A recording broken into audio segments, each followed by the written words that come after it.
नमस्कार दोस्तों, मैं रविंदर सेजवार और आप सभी का आपके अपने YouTube channel RS coaching centre में स्वागत है।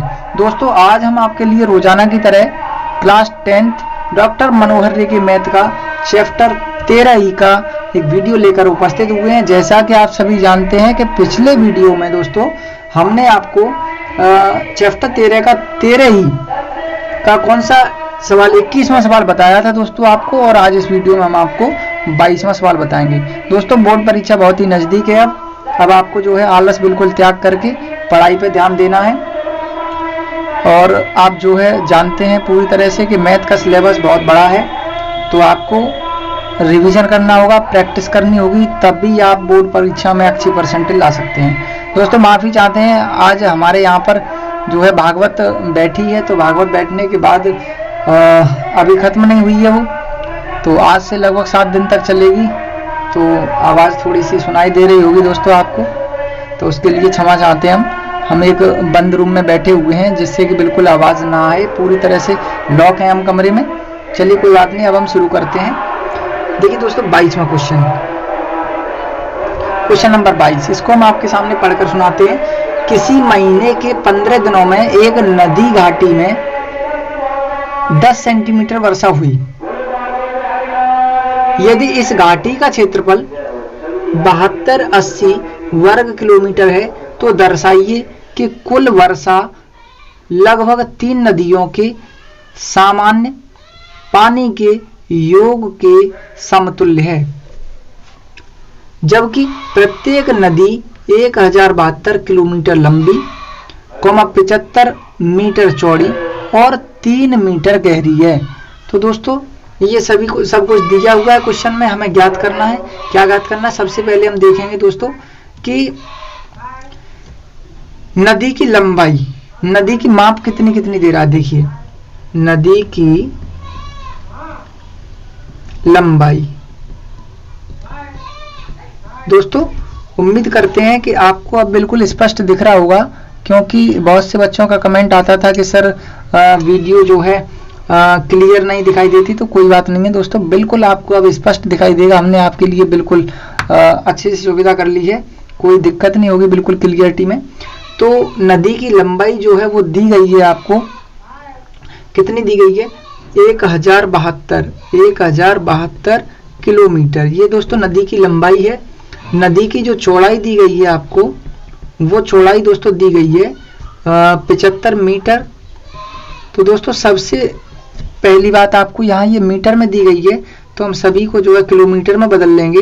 तो इसको जब किलोमीटर में बदलेंगे तो 1000 से भाग कर देंगे, तो ये आ जाएगा किलोमीटर में। ठीक है दोस्तों, चलिए इसके बाद चौड़ाई के बाद में ऊंचाई अर्थात गहराई इसकी दी गई है, नदी की गहराई, और जो गहराई होगी वही ऊंचाई कहलाएगी। क्या कहलाएगी? नदी की ऊंचाई। ठीक है, तो h का मान दिया गया है आपको 3 मीटर। ये 3 मीटर गहरी है नदी दोस्तों। ये भी किलोमीटर में, ये भी किलोमीटर में, तो इसको भी हम किलोमीटर में बदलेंगे, तो ये 3/1000, और ये भी क्या आ जाएगा? किलोमीटर। तो हमने सभी गहराई को सभी मापों को हमने किलोमीटर में बदल लिया है। अब हम देखेंगे नदी का आयतन। क्या देखेंगे दोस्तों? तब नदी का आयतन, नदी का आयतन। तो नदी का आयतन क्या होगा दोस्तों? लंबाई गुणा चौड़ाई और गुणा ऊंचाई, या गहराई कह सकते हैं हम इसको।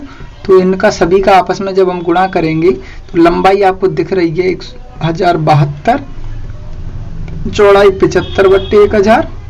ठीक है, और जो गहराई है, ऊंचाई है, वो 3/1000। ठीक है, तो इस तरीके से दोस्तों हमारा ये जो आयतन है वो इतना निकल गया घन और किलोमीटर। ठीक है, ये जो है नदी का आयतन आ गया दोस्तों, इतने किलोमीटर। ठीक है, अब हम क्या करेंगे? ये तो एक नदी का आयतन आ गया दोस्तों, कितने का? एक नदी का।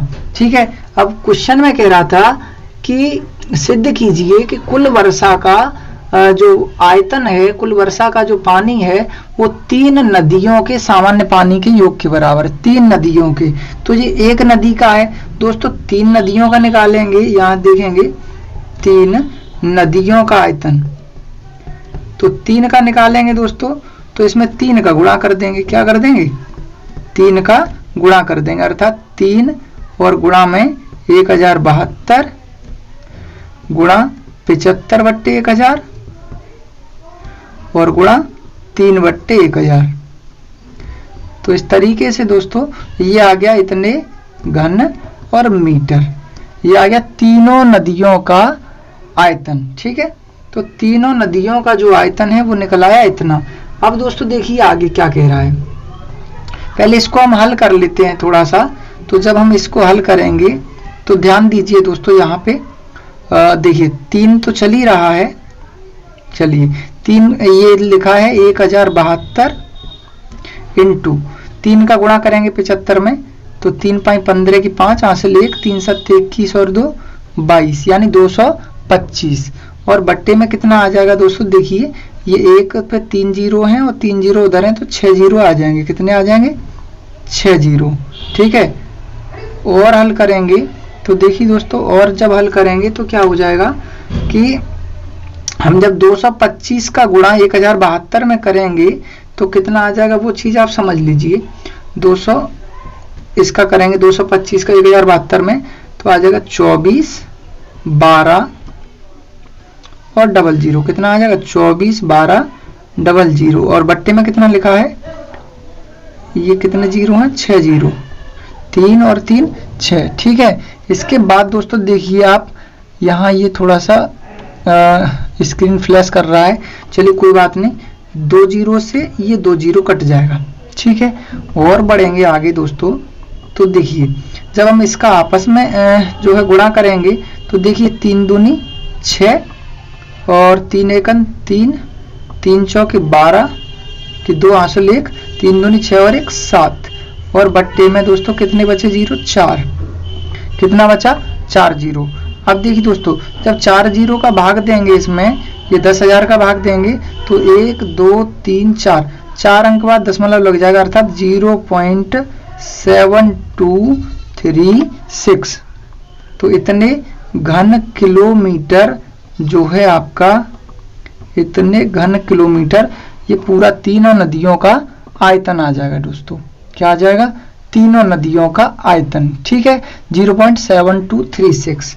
अब इसके बाद दोस्तों देखिए आगे,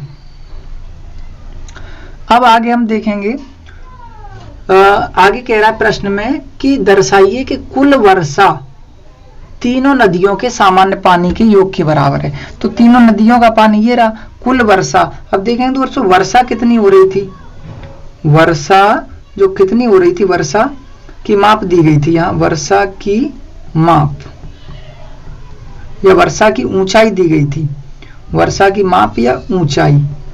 तो ऊंचाई दोस्तों 10 सेंटीमीटर हुई थी, यानी H बराबर 10 सेंटीमीटर बारिश हुई थी। कितनी हुई थी, 15 दिनों में नदी घाटी में 10 सेंटीमीटर वर्षा हुई थी। कितनी हुई थी, 10 सेंटीमीटर। दोस्तों सभी लंबाई चौड़ाई ऊंचाई किलोमीटर में चल रही है, तो हम इसको भी किलोमीटर में करेंगे तो कितना आ जाएगा, 10 और बट्टे में देखिए सेंटीमीटर को पहले मीटर बनाएंगे तो 100 का भाग कर दिया, अब ये बन गया मीटर में। किस में बन गया, मीटर में। ठीक है, अब दोस्तों मीटर तो बन गया ये, अब हम अगर इसको किलोमीटर बनाए तो 1000 का और भाग कर देंगे। कितना कर देंगे, 1000 का भाग, तो ये बन जाएगा अब किलोमीटर में। ठीक है, देखिए यहाँ फ्लैश कर रहा है तो हम क्या करेंगे, इसको बंद कर लेंगे थोड़ा सा, या इसको यहाँ ना लिख करके थोड़ा हम इधर कर देते हैं। देखिए तो इसको यहाँ ना करके हम क्या करेंगे, इसको यहाँ से इधर शिफ्ट कर देते हैं। तो देखिए H बराबर कितना आ जाएगा, 10/100 करेंगे तो ये मीटर बन गया, और बट्टे में 1000 कर देंगे और तो ये किलोमीटर बन जाएगा। कितना बन जाएगा, किलोमीटर। ठीक है, ये H का मान आ गया दोस्तों, ध्यान देना आप, यहाँ बहुत इंपॉर्टेंट क्वेश्चन है ये दोस्तों। तो H का मान आ गया। अब क्या दे रहा है दोस्तों, यदि इस घाटी का क्षेत्रफल, घाटी का क्षेत्रफल और दिया है, घाटी का क्षेत्रफल, तो घाटी का क्षेत्रफल दोस्तों कितना दिया है, घाटी का क्षेत्रफल दिया है 7280 और वर्ग किलोमीटर। कितना दिया है, 7280 वर्ग किलोमीटर। तो इसको में बदलने की कोई आवश्यकता नहीं है, ये तो पहले से किलोमीटर में दे ही रहा है। तो दोस्तों अब हम इसका आयतन देखेंगे, नदी घाटी का आयतन। तो जो वर्षा हुई है, वर्षा का आयतन देखेंगे। क्या करेंगे, जो वर्षा हुई है 15 दिनों में हुई कुल वर्षा का आयतन देख लेंगे। तब वर्षा का आयतन, तो वर्षा का आयतन दोस्तों क्या होगा, देखिए क्षेत्रफल हमें दिया है, ये क्षेत्रफल दिया है और ऊंचाई दी है। तो अगर हम क्षेत्रफल गुणा ऊंचाई कर दें इसकी, तो इस घाटी का आयतन आ जाएगा, जो घाटी में वर्षा हुई वर्षा का आयतन। देखिए क्षेत्रफल में लंबाई चौड़ाई सब आ गई, ऊंचाई ये पहले से दे रहा है, तो क्षेत्रफल दिया है 7280 और ऊंचाई h का मान दिया है 10 और बट्टे में 100 गुणा 1000 इतना। चलिए इसको सॉल्व कर लेते हैं हम। तो दोस्तों देखिए, एक जीरो से एक जीरो कट जाएगा, इस जीरो से ये जीरो कट जाएगा, बचा क्या 728 और नीचे 2 जीरो और 1 जीरो, 3 जीरो बचे। कितने बचे, 3 जीरो। ठीक है दोस्तों, अब हम इसका भाग करेंगे जब 1000 का इसमें, तो 1 2 3 3 अंक के बाद दशमलव आ जाएगा 0.728 इतने और घन किलोमीटर। क्या आ जाएगा ये, सॉरी आयतन है, ठीक है, घन और किलोमीटर। तो दोस्तों ये जो है आपका निकल करके आ गया, जो वर्षा हुई थी उसका आयतन। अब दोस्तों क्या कह रहा था क्वेश्चन में, क्वेश्चन में कह रहा था कि दर्शाइए कि जो वर्षा का जो आयतन है वो तीनों नदियों के पानी के योग के बराबर है। तो तीनों नदियों का पानी कितना था, इतने घन किलोमीटर। तीनों नदियों का पानी 0.7236 घन किलोमीटर और इसमें भी 0.72। अब ये जीरो के बाद में पीछे वाले अंक ज्यादा मायने नहीं रखते, ऐसे इसका भी नहीं मायने रखता। 0.72 लगभग 2 अंक तक दोनों समान आ रहे हैं, तो 0.72 घन किलोमीटर ये भी आ रहा है वर्षा का और तीनों नदियों का भी आ रहा है। तो यहाँ पर दोस्तों क्या हो जाएगा, क्या कह रहा था ये, अतः यहाँ लिख देंगे, अतः ऊपर लिख देते हैं, अतः